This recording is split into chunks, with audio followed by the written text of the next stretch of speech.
The Tanya for the 12th day of Nissan is in chapter 39 on page 106, the number at the top, and 196, the number at the bottom.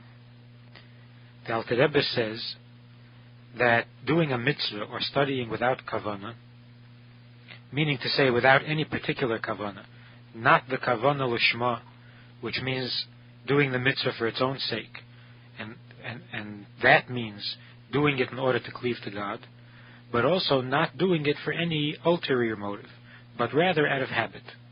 That's called shaloi lishma. That's called without love and fear, without kavanah, because the only way to do a mitzvah for God's sake, with the desire to fulfill His will, is when you do it either out of love or out of fear. Just like with a friend, the only time you would do a favor to a friend only for the friend's sake is when you either love the friend or fear him.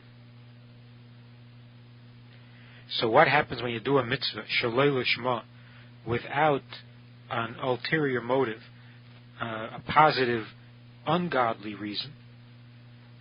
What happens is that the mitzvah rises only to the world of Yetzirah, but not to the godliness of Yetzirah, not to the Yitziris, not to the godliness there.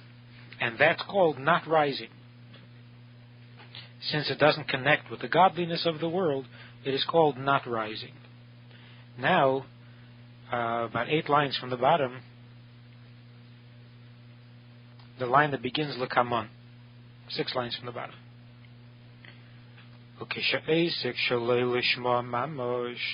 When a person does the Torah or the mitzvahs literally for the wrong reason, shum is pniya, for some ulterior motive, l'kavod atzmei, in order to bring honor to himself, k'gein li'es talmid chacham v'chahai gavna, as for example, he's doing it because he wants to be recognized and wants the respect of a talmid chacham, and that's why he's studying, that's why he's doing mitzvahs. Or even worse than that, lower, uglier, ulterior motives. Azai eisa pniya shemitzad haklipa deneiga, then this ulterior motive that comes from klipas neiga mislabeshes b'teirasi. It envelops the Torah that he learns and the mitzvahs that he does.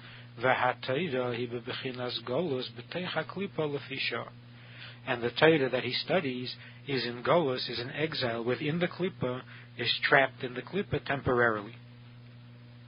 So that not only doesn't it rise to the holiness of the world of Yetzirah, it doesn't rise at all, it is stuck in the klipa. It doesn't rise even to the world of Yetzirah. Dashayase tshuva, until such time as he does tshuva. Because to bring the Torah and the mitzvahs out of klipa, you have to have tshuva. Because tshuva is mevia refuah la'olam. Tshuva is what brings a cure to the world. And here there's a need for a cure, because the Torah and the mitzvahs, although they are Torah and mitzvahs, but they are stuck in klipa. And through tshuva, the Torah and the mitzvahs are redeemed. Shebeshuva el Hashem, when a person does tshuva and he goes back to godliness, gam teirasei shava imei, then the Torah that he studied and the mitzvahs that he performed return with him. And that's why the sages say la'elam yasik adam, etc., that a person should always study Torah, even if his motivation is not kosher, because miteich shaloi lishma bo lishma bevada, that from the ulterior motive he will eventually come to do the mitzvah and to study the Torah for its own sake, without any doubt. It must happen. Shebevadai seifei lasis tshuva, because the way to get the Torah back, that it should become lishma, and the mitzvahs that he performed should become lishma, is by doing tshuva. And there is no doubt that in the end, every Jew must do tshuva. Begilgul zei, begilgul achet, either in this lifetime or in another lifetime. Because yidach mimenu nidach, because even the person who temporarily, for one reason or another, is rejected, is called nidach, a rejected one, pushed away from godliness, but in the end, in the final analysis, lo yidach, he will not be rejected. So that a person should always study Torah and do mitzvahs, even with ulterior motives, because in the end, not only will he eventually come to do more mitzvahs, and those new mitzvahs will be done lishma, but even the mitzvahs that he's doing now with ulterior motives will eventually become elevated to the level of mitzvahs or Torah lishma when he does tshuva, and he certainly will do tshuva. So that's if he learns shaloi lishma, meaning with an ulterior motive mamash. When a person does a mitzvah without any kavanah at all, loy lishma v'loy shaloi lishma, his intention is not lishma, his intention is also not shaloi lishma with an ulterior motive, but rather, as we learned earlier, he does it out of habit. He's in the habit of serving and fearing God. Then ein hadavar toli b'tshuva, then it doesn't depend on tshuva. It doesn't have to wait for the tshuva. Ela miyad shechezer v'lei medavar zeh lishma. As soon as he goes back and relearns the same subject with the proper kavanah, harei gam ma shalomad b'stam, then the other learning, the time that he learned it without a kavanah lishma, mischaber u'mitztaref l'limud zeh, it connects and joins this new limud, the new study, which was lishma u'parcha le'ela, and even the one that he studied shalei lishma rises me'acha shalei mislabish be'adayin shum klipa b'noiga, since it never got stuck in noiga, in klipa, because he never learned it for an ulterior motive. He learned it without any motives at all. So the only thing that was lacking was the positive kavanah. Now that he's learning the same subject with the positive kavanah, so the time that he studied it without any kavanah at all joins this kavanah and rises with it, so that it doesn't have to have tshuva to break it out of klipa, since it never was in klipa.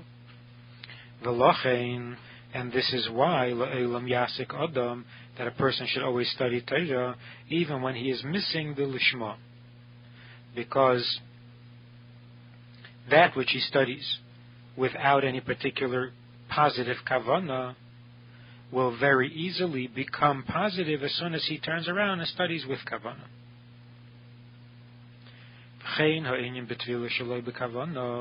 The same is true also with davening. If a person davens without kavanah, that if he goes back and davens a second time, or the next time, and he davens with kavanah, then all the davening that preceded it, which was lacking kavanah, rises with the tefillah, with the davening that has kavanah. As he writes in the Zohar. So now the Alter Rebbe has explained for us that there are two levels of shaloi lishma. One level of shaloi lishma is where you don't have any particular positive kavanah. You also don't have any negative kavanah. That's called shaloi lishma. And what happens is that the mitzvahs that you perform in this fashion, or the Torah that you study in this fashion, doesn't rise and connect to the holiness that is in the world of Yetzirah, but rather it remains in the chambers of Yetzirah, in the chambers or the external part of the world of Yetzirah. Whereas when you do a mitzvah shaloi lishma mamash, meaning with a definite negative kavanah, with an ulterior motive, a selfish motive, or even in the worst case, doing it in spite, or doing it to make fun, and so on. Even then, it goes under the category of mitzvah shaloi lishma, or Torah shaloi lishma. But what happens then is that, number one, it doesn't rise even to the world of Yetzirah, not even to the external chambers of Yetzirah.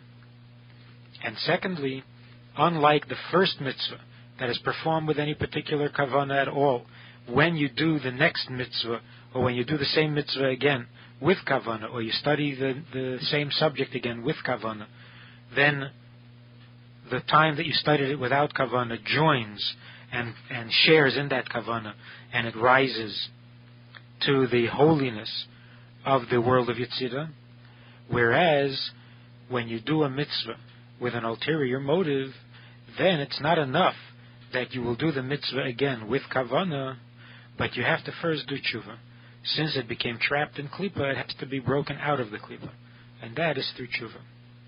But either way, in the relative importance or significance of kavanah and act, of the act of the mitzvah and the kavanah of the mitzvah, we see that in the end, in the final analysis, the act of the mitzvah is the essential thing. Because even when we do the mitzvah in the lowest level of shalei lishma, with an absolute ulterior motive, so although it's true that you have to do tshuva in order to break it out of the klipa, and it doesn't rise even to the world of Yetzirah without this tshuva, yet there is something there to be redeemed. There is something there to be elevated. And sooner or later, ultimately the person must do tshuva, as the Alter Rebbe says, so that mitzvah will eventually not only be a mitzvah, but it will also be elevated to where it will rise and connect with the godliness in the higher world of Yetzirah. Whereas if you have kavanah without the act of the mitzvah, then there is nothing at all. That is completely meaningless. So the result is that in the final analysis, the act of the mitzvah is the mitzvah. The kavanah of the mitzvah is there to enhance the act, to serve the act, just as wings that carry the bird upward are there to enhance the bird, but the bird itself is the animal, is the living creature, with or without the wings, whereas the wings themselves are literally nothing.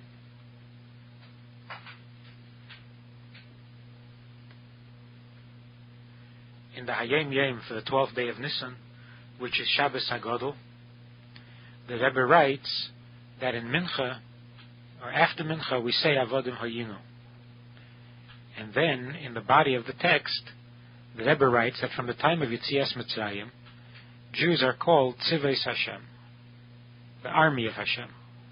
The difference between servants, which Jews are sometimes described as servants of God, versus Tzivos, army of God, the difference is that an Eved, a servant, does the service for his master, and in that there can be many levels, different levels of service. As for example, he can be working with diamonds, or he can be doing other kinds of work, and he can be doing very simple labors. And in this there is a great effort and great work, but it doesn't involve Mesiras Nefesh necessarily. A soldier, on the other hand, toils with great labor and self-sacrifice. There's always an element of Mesiras Nefesh in either the war of defense, the offensive war, or the defensive war. The soldier stands at his post with the highest degree of determination, undeterred by the enemy. And their service is not one of comprehension where they understand why they're doing or what they're doing. They act according to the orders of the commander. The Jews in Mitzrayim were utterly degraded by the severe and bitter enslavement. And despite it all, they did not change their names, their language, or their clothing. And that was an expression of absolute determination to stand their post, to hold their ground, because they knew and trusted that God had promised to redeem them and would. Whoever behaves in such a manner, under such circumstances, is a soldier in the army of Hashem. And God will come to his assistance in a way that will show itself within nature, but will be in fact miracles higher than nature.